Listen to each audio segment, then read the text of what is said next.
Bismillahirrahmanirrahim. Assalamualaikum warahmatullahi wabarakatuh. Alhamdulillahirabbil alamin. Wassalatu wassalamu alal asrofil anbiya'i wal mursalin wa ala alihi wa sahbihi ajmain amma ba'd.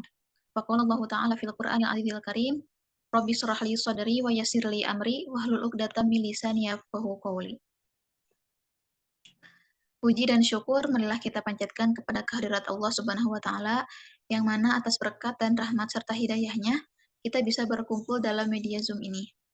Sholawat serta salam semoga tetap tercurah limpahkan kepada junjungan kita, yakni Habibana wa Nabiyana wa Rasulana wa Maulana Muhammad Sallallahu Alaihi Wasallam, yang senantiasa kita berharap akan syafaatnya di yaumil akhir nanti. Amin ya Allah ya Rabbal Alamin.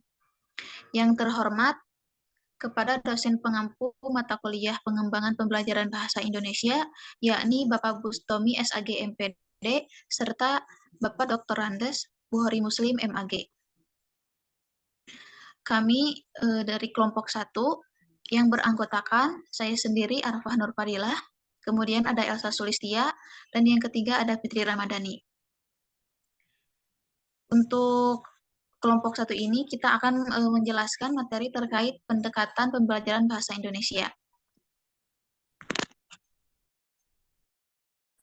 Untuknya, yang pertama ada pengertian pendekatan pembelajaran, yang kedua jenis-jenis pendekatan pembelajaran, dan yang ketiga langkah menentukan pendekatan. Untuk materi pembahasan yang pertama, yaitu ada pengertian pendekatan pembelajaran yang akan disampaikan oleh saya sendiri. Pendekatan pembelajaran dapat diartikan sebagai titik tolak atau sudut pandang terhadap proses pembelajaran yang merujuk pada pandangan tentang terjadinya suatu proses yang sifatnya masih sangat umum, di dalamnya mewadahi, menginspirasi, menguatkan, dan melatari metode pembelajaran dengan cakupan teoritis tertentu. Untuk materi pembahasan yang kedua, yaitu ada jenis-jenis pendekatan. Yang pertama ada pendekatan whole language, dan yang kedua ada pendekatan komunikatif, yang ketiga ada pendekatan konstekstual, dan yang keempat ada pendekatan terpadu, yang kelima ada pendekatan keterampilan proses, yang keenam ada pendekatan tematis integratif, dan yang ketujuh ada pendekatan konstruktivisme. Untuk jenis yang pertama, yaitu ada pendekatan whole language, akan disampaikan oleh saya sendiri. Whole language adalah cara untuk menyatukan pandangan tentang bahasa, tentang pembelajaran, dan tentang orang-orang yang terlibat dalam pembelajaran. Dalam hal ini, orang-orang yang dimaksud adalah siswa dan guru. Whole language dimulai dengan menumbuhkan lingkungan berbahasa yang diajarkan secara utuh dan keterampilan bahasa yang diajarkan secara terpadu. Keterpaduan dalam pengajaran bahasa mencerminkan adanya pandangan whole language, yaitu pandangan tentang kebenaran mengenai hakikat, proses belajar, dan bagaimana mendorong proses tersebut agar berlangsung secara optimal di kelas. Didasarkan pada pendekatan pengajaran bahasa yang berwawasan, whole language, maka pembelajaran bahasa Indonesia harus memiliki keterpaduan, di antaranya yaitu pertama, pembahasaan, pemahaman, dan penggunaan, dan yang kedua, isi pembelajaran dengan pengetahuan dan pengalaman siswa, dan yang ketiga, perolehan pengalaman belajar siswa dengan kenyataan penggunaan bahasa sesuai dengan aktivitas penggunaan bahasa Indonesia dalam kehidupannya. Untuk yang kedua, yaitu ada pendekatan komunikatif.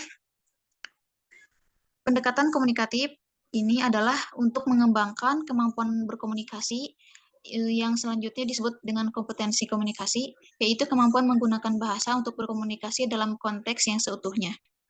Kegiatan utama dalam kegiatan belajar mengajar bahasa yang menggunakan pendekatan komunikatif berupa latihan-latihan yang langsung dan mengembangkan kompetensi komunikasi yang dimiliki pembelajar. Pendekatan komunikatif mengikuti pandangan bahwa bahasa pada hakikatnya adalah alat komunikasi atau alat interaksi sosial. Dalam rambu-rambu pembelajaran antara lain dikemukakan, belajar pada hakikatnya adalah belajar berkomunikasi, baik secara lisan maupun tulis, dan pembelajaran kebahasaan ditujukan untuk meningkatkan pemahaman dan penggunaan bahasa Indonesia. Bahasa Indonesia sebagai alat komunikasi digunakan untuk bermacam-macam fungsi sesuai dengan apa yang ingin dikomunikasikan oleh penutur. Sekian pemaparan materi dari saya. Untuk selanjutnya yaitu ada pendekatan konstekstual yang akan disampaikan oleh Fitri Ramadhani. Kepadanya saya persilahkan.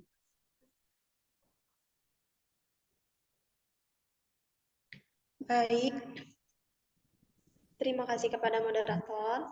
Di sini saya akan menjelaskan mengenai materi pendekatan kontekstual. Pendekatan kontekstual atau contextual teaching learning merupakan konsep belajar yang membantu guru mengkaitkan antara materi yang diajarkannya dengan situasi dunia nyata siswa dan mendorong siswa membuat hubungan antara pengetahuan yang dimilikinya dengan penerapan dalam kehidupan mereka sebagai manusia. Itu, hasil pembelajaran diharapkan lebih bermakna bagi siswa. Proses pembelajaran berlangsung alamiah dalam bentuk kegiatan siswa bekerja dan mengalami, bukan transfer pengetahuan dari guru ke siswa. Strategi pembelajaran lebih dipentingkan daripada hasil. Dalam konteks itu, siswa perlu mengerti apa makna belajar, apa manfaatnya, dalam status apa mereka, dan bagaimana mencapainya. Mereka sadar bahwa yang mereka pelajari berguna bagi kehidupannya nanti. Dengan begitu, mereka memposisikan sebagai diri sendiri yang memerlukan suatu bekal untuk hidupnya nanti. Kemudian selanjutnya ada pendekatan terpadu. Pendekatan terpadu dalam bidang bahasa hampir sama dengan pendekatan whole language, yang pada dasarnya pembelajaran bahasa senantiasa harus terpadu, tidak terpisahkan antara keterampilan berbahasa, seperti menyimak, berbicara, membaca, dan menulis, dengan komponen kebahasaan, seperti tata bunyi, tata makna, tata bentuk, dan tata kalimat. Pada saat kita berbicara atau menulis, perlu memilih kosakata yang tepat dan menerapkan struktur kalimat yang tepat. Hal ini jelas bahwa kegiatan membaca, berbicara, menyimak, dan menulis merupakan kegiatan yang terpadu. Guru-guru yang menggunakan filsafat bahasa terpadu tentu saja memberikan pengetahuan kognitif kepada siswa, tetapi di samping itu mereka juga menjadi model dalam hal membaca, menulis, dan sebagainya. Dengan demikian, kelas mereka ditandai oleh komunikasi dan interaksi dengan bahasa yang hidup.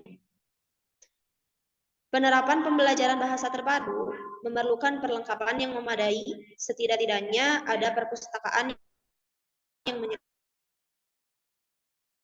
untuk siswa. Lebih baik lagi jika sekolah memiliki laboratorium dan kelas khusus. Namun, dengan kondisi sekolah yang sederhana, dapat melaksanakan pembelajaran terpadu asal guru-guru betul mempersiapkan hal-hal yang mendukung pelaksanaannya. Di samping itu, untuk kelas-kelas rendah, pendekatan terpadu ini menggunakan jenis pendekatan lintas bidang studi, yang artinya pembelajaran bahasa Indonesia dapat disatukan dengan 6 mata pelajaran lainnya seperti pendidikan agama, matematika, sains, pengetahuan sosial, kesenian, dan pendidikan jasmani. Kemudian yang selanjutnya ada pendekatan keterampilan proses. Keterampilan proses adalah kemampuan yang dibangun oleh sejumlah keterampilan dalam proses pembelajaran yang meliputi keterampilan intelektual, keterampilan sosial, dan keterampilan fisik. Ketiga keterampilan inilah yang mendasari pembelajaran dengan pendekatan keterampilan proses. Keterampilan proses berfungsi sebagai alat menemukan dan mengembangkan konsep. Konsep itu akan menunjang pula keterampilan proses. Keterampilan proses dalam mata pembelajaran bahasa Indonesia meliputi kegiatan mengamati, menggolongkan, menafsirkan, menerapkan, dan mengkomunikasikan. Mungkin itu saja materi yang bisa saya sampaikan. Saya kembalikan kepada moderator. Terima kasih kepada Fitri Ramadhani atas untuk selanjutnya yaitu ada pendekatan tematis integratif, pendekatan konstruktivisme, dan langkah-langkah menetapkan pendekatan dalam pembelajaran bahasa Indonesia. Untuk materi ini akan disampaikan oleh Elsa Sulistia. Padanya saya persilahkan. Baik, terima kasih kepada moderator. Di sini saya akan menjelaskan tentang pendekatan tematis integratif. Pendekatan ini merupakan pembelajaran bahasa harus dilaksanakan dalam situasi dan kondisi yang sewajarnya. Pengorganisasian materi tidak diwujudkan dalam bentuk pokok bahasan secara terpisah, tetapi diikat dengan menggunakan tema-tema tertentu dengan menganut asas kesederhanaan, kebermaknaan dalam komunikasi. Kewajaran konteks, keluasan disesuaikan dengan kebutuhan kondisi dan tempat, keterpaduan dan kesinambungan berbagai segi, dan keterampilan berbahasa. Selain itu, guru akan merasa bahwa pengalaman dan pengetahuan yang diperoleh setelah membaca ternyata juga berperan dalam mengembangkan kemampuan menulis, bermanfaat melakukan kegiatan bicara baik yang formal maupun informal. Next. Pendekatan konstruktivisme. Konstruktivisme ini salah satu filsafat pengetahuan yang menekankan bahwa pengetahuan kita adalah konstruksi atau bentukan kita sendiri.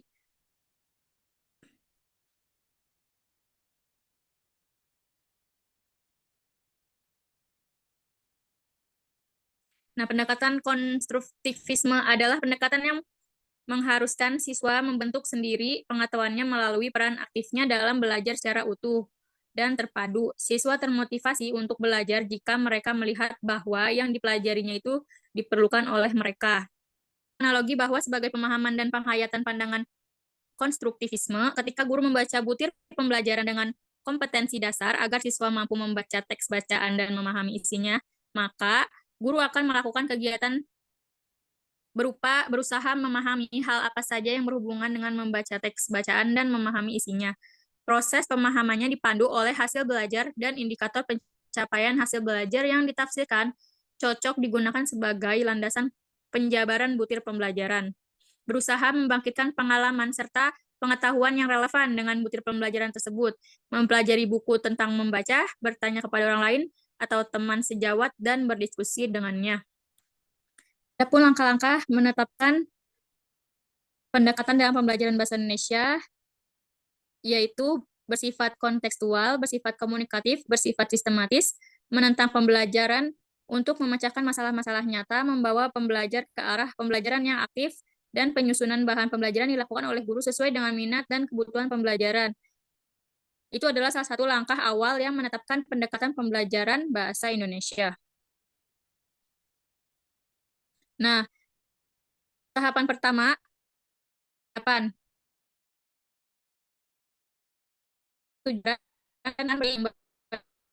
dengan yang diajar. Yang kedua, guru menyajikan materi pelajaran dengan memanfaatkan pendekatan pembelajaran yang sesuai dengan materi yang diajarkan agar dapat menarik perhatian mengajar sehingga pembelajaran efektif dan efisien. Yang ketiga, tahap evaluasi. Tahap ini, guru mengadakan evaluasi materi pembelajaran yang lebih menekankan pada aspek kognitif, afektif, dan psikomotor. Mungkin cukup sekian pemaparan materi dari saya. Saya kembalikan kepada moderator. Terima kasih kepada Elsa Sulistia yang telah memaparkan materinya.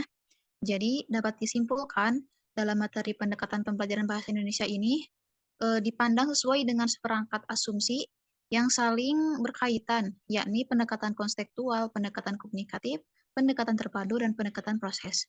Dari konsep dasar prinsip konstruktivisme mempunyai pengertian salah satu filsafat, pengetahuan yang menekankan bahwa pengetahuan kita adalah konstruksi kita sendiri.